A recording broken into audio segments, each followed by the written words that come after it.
Famine et terrorisme deviennent endémiques, pas seulement au Moyen-Orient et en Afrique.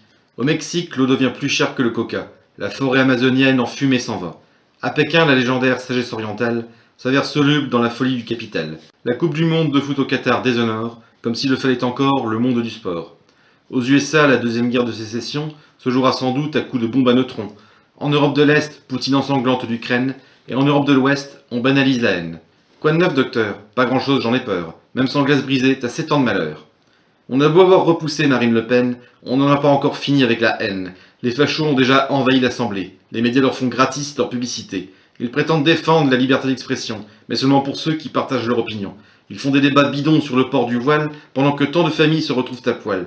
Ils qualifient les migrants de privilégiés. Ces derniers en riraient s'ils n'étaient pas noyés. Ils crient à la censure à la moindre critique. Pour des gens qu'on ferait taire, ils en font du cirque.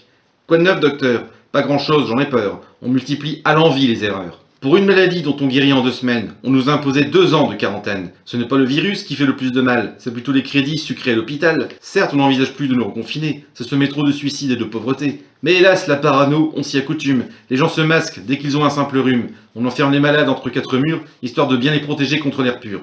Bientôt les gens qui éternuent en public seront immédiatement embarqués par les flics.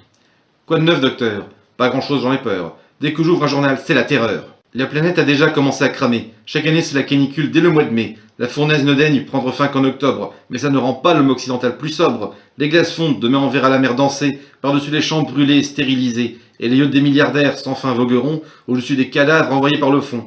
En attendant, on continue à consommer les gisements de pétrole jusqu'à les épuiser, et on se pète contre les prix de l'énergie, car ça revient cher de lutter contre la vie. Quoi de neuf, docteur? Pas grand-chose, j'en ai peur. Le quotidien a tout du film d'horreur. J'en ai assez dit, je vais m'arrêter, je peux non plus gâcher la soirée.